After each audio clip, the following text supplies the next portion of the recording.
कश्यप 23 तारीख को जन स्वराज ज्वाइन करने वाले हैं। साथ में यह भी खबर है कि पावर स्टार पवन सिंह जी जो निर्दलीय चुनाव लड़े थे और वो भी जन स्वराज में ज्वाइन होने वाले। चोर चोर मौसेरा भाई होता है, इसमें कहने की कोई दो मत नहीं। चोर है मनीष कश्यप, चोर है, बिल्कुल चोर है। सबको पता है कि वो एक नंबर के चुट्टा गुंडा है, सबको पता। स्वराज का जोरों शोरों से पार्टी साटी का प्रचार प्रसार कर रहे हैं, क्या बात है? देखिए, प्रचार प्रसार हम नहीं कर रहे हैं, ये ज़बरदस्ती थोपा जा रहा है। जैसे आप ही आए यहाँ पे, गाड़ी नीचे लगा दीजिएगा, पता चला प्रशांत किशोर के ऑफिस में जाके लगा दीजिएगा, पूरा गाड़ी आधा घंटा में पेंट हो जाएगा, आप अपना गाड़ी खुद नहीं पहचान पाइए। जितने भी लड़के देख लो सब एज अ वर्कर है, सैलरी बेसिक है, उनका कार्यकर्ता कोई भी नहीं है, सबको एक मिनिमम पेमेंट दिया जाता है, सैलरी दिया जाता है। प्रशांत किशोर के पास इतना पैसा कहाँ से आया, ये कोई जांच बैठाने वाला नहीं। अभी तक 200 से 300 करोड़ रुपया वो खर्च इजीली कर दिए हैं। तेज प्रताप जी का पहला इंटरव्यू आता है सामने, बोलते हैं कि तमाम चीज़ों का जवाब दिया जाएगा। उनका सोशल मीडिया हैंडल से एक पोस्ट आता है जिसमें वो लिखते हैं कि जिस साजिश में मुझे फंसाया गया है उसका पर्दाफाश होगा। कौन सा साजिश में आखिरकार तेज प्रताप जी फंस गए हैं? लालू यादव ना उनको परिवार से दखल किए हैं, ना उनको पार्टी से दखल किए हैं, ना पत्रांग संख्या है, ना ही कोई उनको घर से दूर रखा गया है। वो भी 10 नंबर ही आवास में रहते हैं। क्या तेज प्रताप जी अभी भी 10 नंबर आवास में ही रह रहे हैं? बिहार विधानसभा 2025 का आगमन हो चुका है और तमाम पार्टियां अपने अपने स्तर पर चुनाव प्रचार करने लगी है। जी हाँ, चुनाव प्रचार के दौरान तमाम बड़े बड़े दिग्गज चेहरा जो कभी अपने आप को बहुत बड़ा नेता मानते थे, कभी इधर कभी उधर, तमाम चीज़ों को लेकर हमेशा से कंट्रोवर्सी में रहते हैं। लेकिन एक बार फिर से आपको बता दें कि मनीष कश्यप 23 तारीख को जन स्वराज ज्वाइन करने वाले हैं। साथ में यह भी खबर है कि पावर स्टार पवन सिंह जी जो निर्दलीय चुनाव लड़े थे और वो भी जन स्वराज में ज्वाइन होने वाले हैं। जी हाँ, इसका तथ्य हम आपको स्क्रीन पर लगा देंगे, वो आप देख सकते हैं। हम अपने से कुछ नहीं बोल रहे हैं, सारा कुछ लेकर बीरू किशन जी से बातचीत करेंगे, इनसे जानेंगे। इनका भी आजकल जन स्वराज में आगमन हो चुका है, जन स्वराज का प्रचार प्रसार कर रहे हैं। भले पीके साहब का फोटो फाड़ दे रहे हैं, ये इनका मैटर है, लेकिन प्रचार प्रसार कर रहे हैं। स्वागत है, कैसे हैं? एकदम मस्त, आपका भी स्वागत है। बिल्कुल, जन स्वराज का जोरों शोरों से पार्टी साटी का प्रचार प्रसार कर रहे हैं, क्या बात है? देखिए, प्रचार प्रसार हम नहीं कर रहे हैं, ये ज़बरदस्ती थोपा जा रहा है। जैसे आप ही आए यहाँ पे, गाड़ी नीचे लगा दीजिएगा, पता चला प्रशांत किशोर के ऑफिस में जाके लगा दीजिएगा, पूरा गाड़ी आधा घंटा में पेंट हो जाएगा, आप अपना गाड़ी खुद नहीं पहचान पाइएगा। वो स्थिति है शेखपुरा हाउस प्रशांत किशोर के पर्सनल ऑफिस पटना का। वहाँ पे हमको पिछले कुछ दिनों से हम उनके टीम के द्वारा, हालांकि हमारे बहुत सारे टीम को भी बुलाया गया था, बहुजन पत्रकार लोग को भी बुलाया गया, तो सारे लोग ने उनके ऑफर को ठुकरा दिया, क्योंकि बहुजनवादी लोग जो होते हैं वो सब चीज़ से दूर होते हैं। उसके बाद हमको कॉल जब आया, हमारी बात विचार हुई, हमने एग्री किया, हम गए। हम जाने के बाद उस दिन हमारा 11 बजे का वो खुद बोले थे कि आपका पहला मीटिंग है, आप आ जाइएगा। हम 12 बजे समथिंग गए, क्योंकि हमको नहीं लगा था कि वो टाइम से वो आने वाले व्यक्ति हैं। इससे पहले हम सुन चुके थे ये सबसे। गए 12 साढ़े 12 के आसपास में, कुछ देर वेट किए। वेट करने के बाद स्थिति देखे कि वहाँ की स्थिति कुछ खास सही नहीं है। हम निकलने लगे। निकल के जब फ्लैट पे आए वापस, तो जब हम देखे कि दूसरे लोग बोले कि भैया क्या कर रहे हैं, केकर लगा हुआ है, तब हम देखे थे, हम बोले अरे मतलब आपके बिना इजाज़त का आपके प्रॉपर्टी पे आप जाइएगा, 10 मिनट रुके चाहे 10 घंटा रुके, आपके गाड़ी पे वो पोस्टर थोप दिया जाएगा। और ये इतिहास पीके का पुराना रहा है प्रशांत किशोर जी का, और ये बहुत घटिया है। मतलब जब आप अभी सरकार में नहीं है, कुछ नहीं है, तो ज़बरदस्ती एक आम आदमी के, बिहार की जनता के ऊपर ये चीज़ थोप रहे हैं। जब बन जाइएगा तो क्या कीजिएगा? बाकी उनका चेहरा लोग देख रहा है कि कैसे हर जगह एग्रेसिव हो जाते हैं। बीपीएससी वाला में देख लीजिए कि कमल हम दिए हैं, तुम बात ऐसे करोगे, ये करोगे। फिर जब जा रहे थे नीतीश कुमार जी के क्षेत्र में, नवादा में, तो उधर नालंदा में, तो उधर देख लीजिए वहाँ के प्रशासन के साथ कैसे बात की, बदतमीजी की। मतलब किसी के साथ भी एग्रेसिव, एक नेता के अंदर ऐसा एग्रेसिव हम आज तक नहीं देखे। लेकिन बताया जा रहा है कि बिहार में एक बेहतर विकल्प निकलकर सामने आया है। पीके इस बार कुछ क्रांति करेंगे। पहला कलम से दारूबंदी खुलेगा, पहला कलम से तमाम फैक्ट्रियाँ चालू होगी।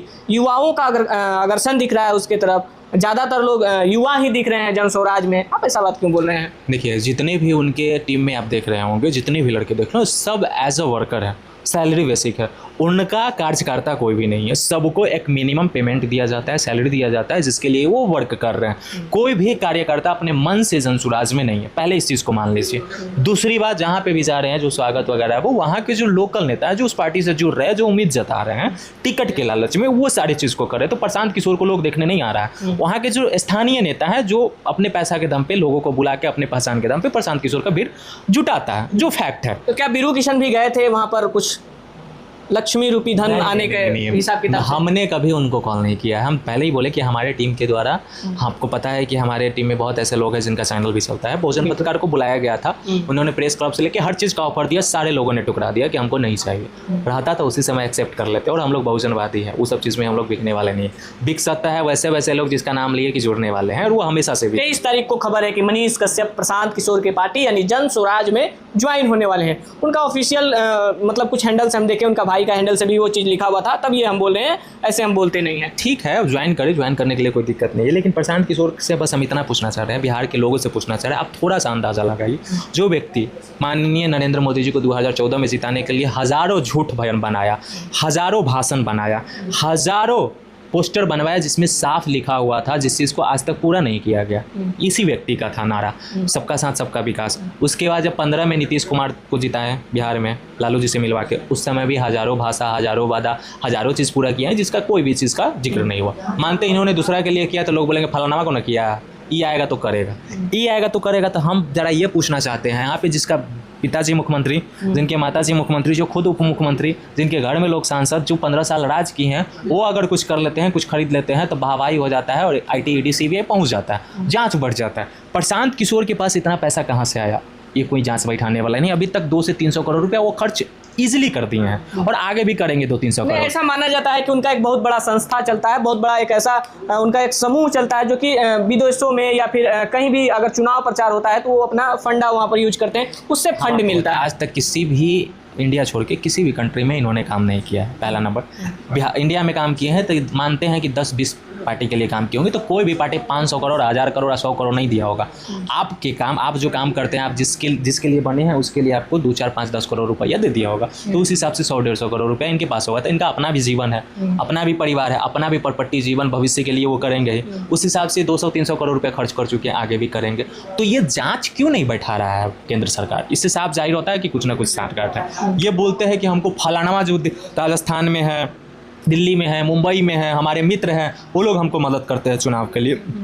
बिल्डर है, बिजनेसमैन है, ये है वो है। तो वही बिल्डर, वही बिजनेसमैन बिहार में आके रोजगार क्यों नहीं डालते रहा? आप 300 करोड़ रुपया खर्चा कर दिए, 300 करोड़ से कम 10 गो फैक्ट्री तो डाल सकते हैं बिहार में, क्यों नहीं? 10 के बजाय वो हजारों का सोच रहे हैं कि एक साथ हजारों खोलेंगे। जब बिहार में हमारा पार्टी विकसित करेगा, सरकार में आएगा तो हजारों खोलेंगे, 10 क्यों खोलेंगे? ऐसा है, ये बिहार है, यहाँ पे उड़ती चिड़िया को हल्दी लगाया जाता है, ठीक है। बिहार की जनता सब चीज़ समझती है। जब यहाँ पे एक व्यक्ति पान का दुकान अगर 10,000 रुपया लगा के लगाता है ना, तो उम्मीद करता है कि हम 20,000 कमाया। जो व्यक्ति अभी 300-400 करोड़ रुपया खर्चा कर रहा है चुनाव में, वो जब सत्ता में आ जाएगा तो कितना करोड़ का घोटाला करेगा और कितना करोड़ से अपना गढ़ बढ़ेगा, ये उम्मीद से पड़े हैं। बिहार किस गढ़ में जाएगा, ये उम्मीद से पड़े, आप अंदाजा नहीं लगा सकते इस चीज़ को। कोई भी व्यक्ति अपना अफोर्ड, अपना इन्वेस्टमेंट तब करता है जब उसको लगता है कि हम यहाँ से प्रॉफिट अपना निकाल सकते हैं। कोई बेवकूफ़ नहीं कि अपना पैसा ऐसा इन्वेस्ट कर रहे हैं। तो Prashant Kishor investment as a business, वो बिजनेसमैन है, पॉलिटिशियंस नॉट ए पॉलिटिशियंस। वो पॉलिटिशियंस कभी थे ना है ना कभी रहेंगे, वो एज ए बिजनेसमैन है, और बिहार में एक बिजनेस करने आए हैं। लास्ट उनका ऑप्शन है बिजनेस। सारे पार्टियों के लिए काम कर लिया,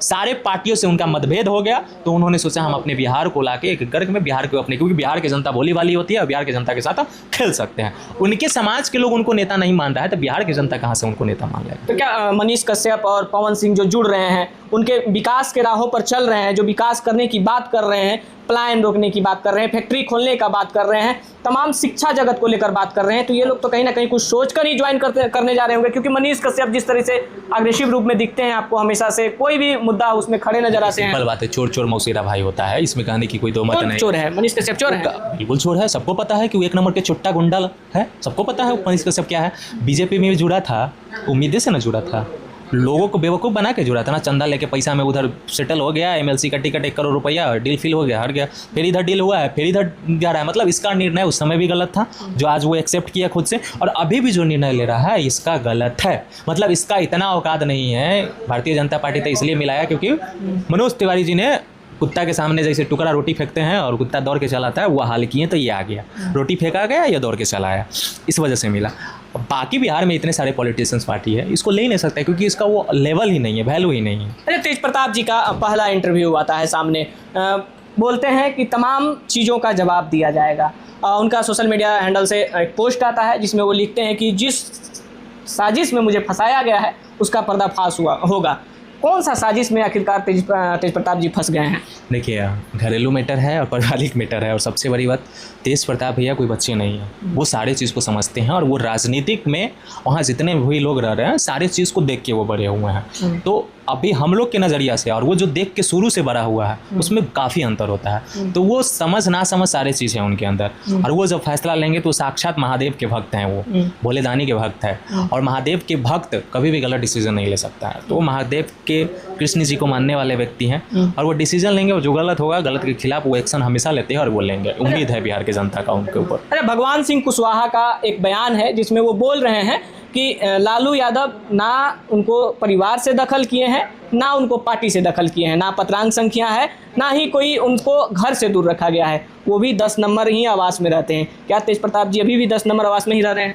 देखिए, हम लोग तो कभी ऐसा नहीं देखे, हमने देखा 26 नंबर जो उनको पर्सनल आवास मिला हुआ है, एक विधायक कोटे से जो मिलता है वो उनका आवास है, वहाँ पे रहते हैं, कभी भी जाइएगा कोई भी लोग मिल सकता है, हमारी मुलाकात होती है वहाँ पे। 10 नंबर में इस सिलसिला के बाद ना हमने कभी नहीं देखा।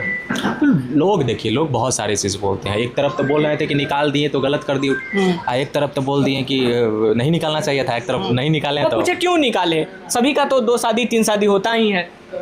देखिए, लालू जी का विचार अलग रहा है, वो कभी भी गलत चीज़ों से समझौता नहीं किए, उनको वो लगा तो वो किए, और घर का फैसला है, घर के फैसला में हमको नहीं लगता है कि किसी पार्टी को, किसी व्यक्ति को इन्वॉल्व होना चाहिए और बोलना चाहिए।